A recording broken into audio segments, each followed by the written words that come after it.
होता ही है कि हर चीज की अपनी एक अफादियत है और एक अपना नुकसान है। जिसे कहते हैं ना, एक फ्लो के साथ चलना बेहतर होता है रादर देन आप अकेले रास्ता तलाश करें या आप किसी एक इकोसिस्टम का पार्ट बन जाएं। हमने जो स्टेप लिया आहिस्ता आहिस्ता सारे लोग उसके ऊपर आ गए।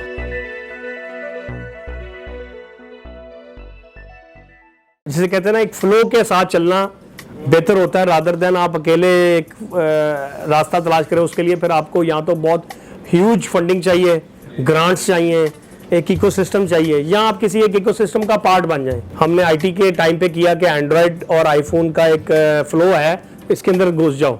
इसी तरह बाइक को इसलिए स्टार्ट कर दिया कि ऑलरेडी फ्लो है पाकिस्तान में बाइक का और ऑलरेडी लोकल मैन्युफैक्चरर है, तो ये इसी में शामिल हो जाओ। तो सेम वे में फिर उसकी अंडरलाइंग टेक्नोलॉजी में हमने स्टडी किया कि यार ये बेस्ट ये है कि हम BLDC मोटर पे जाएं, जो डायरेक्ट हब मोटर होती है, जो डायरेक्ट पहिए पे लग जाती है। उससे पहले हमने बहुत तजर्बे किए, जो इंजन की जगह मोटर लगाते थे, मिड ड्राइव मोटर कहते हैं उसे, उसके तजर्बे किए। उसमें फिर आपको चेन लगानी पड़ती है, क्योंकि लाज़मी बात है आपने वहाँ से पहले चेन घुमानी है, उससे पहिया घुमाना है। तो ये हमने सारे मुख्तलिफ तजर्बात करके उनको क्रॉस करते गए। तो इवेंचुअली हमने इस पे हमें 1 साल लगा इस नतीजे पहुँचने पे कि no more any other motor except BLDC motor. So आज जो लोग बहुत जल्दी जिनको फ़ायदा होता है ना कि हमें देख के कहते हैं यार BLDC लगानी है, लेकिन होता ही है कि हर चीज़ की अपनी एक अफादियत है और एक अपना नुकसान है। अब आप मिड ड्राइव में लाजमी बात है गियर बॉक्स लगा सकते हैं जिससे आप टॉर्क लेते हैं, लेकिन उससे नुकसान क्या है कि आपकी कॉस्ट बढ़ गई है। आपकी गियर बॉक्स की अलहदा कॉस्ट शामिल हो गई है, आपकी चेन गरारी की अलहदा कॉस्ट शामिल हो गई है। इसका मतलब है मैकेनिकल मेंटेनेंस आ गई है। जब आपने वो मैकेनिकल मेंटेनेंस को ख़त्म करना है तो अब आपने BLDC मोटर को फोकस करना है। लेकिन हमने देखा कि उसके अंदर अब इस लेवल की वर्किंग हुई है। लाजमी बात है जब एक कौम, एक नेशन उसको ले लेती है एज एन इकोसिस्टम, जैसे चाइना ने ले लिया, तो उन्होंने उसके अंदर दिन ब दिन इतनी रिसर्च की कि उसमें सॉफ्ट फॉर्म में उसका गियर बॉक्स तैयार कर लिया।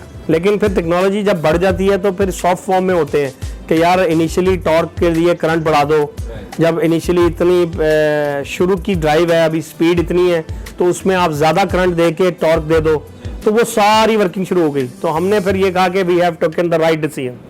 हमने उसकी बेसिस पे बाइक को बना के टेस्टिंग मार्केट में 50-100 फैलाना शुरू कर दी, लोगों को देना शुरू कर दी ताकि हमें फीडबैक आना शुरू हो जाए। तो उसकी बेसिस पे हमें BLDC का जब हमने शुरू कर दिया तो फिर आहिस्ता आहिस्ता जब लोगों ने देखा यार इन्होंने तो फैसला लेके इन्होंने शुरू भी कर दिया है, तो फिर लोग कन्विंस होना शुरू कर दिए यार you have taken the right decision, BLDC is the future.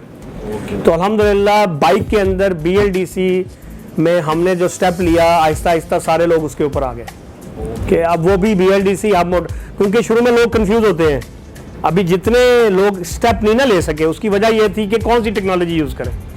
तो जोल्टा इलेक्ट्रिक ने पहला स्टेप लेके ये मसला हल कर दिया कि यार BLDC इज़ द फ्यूचर। और हमने BLDC की मैन्युफैक्चरिंग लेवल पे प्लानिंग पाकिस्तान में शुरू कर दी। ये नहीं था कि चाइना से किट लाई और उसको असेंबल कर लिया। हमने जो पार्ट्स पाकिस्तान में बन सकते थे वो बनाना शुरू कर दिए। जो रॉ मटेरियल पाकिस्तान से लेके पार्ट डेवलपमेंट थी वो यहाँ शुरू कर दी। जो भी पार्ट डेवलपमेंट यहाँ नहीं थी वो चाइना से लेना शुरू कर दी।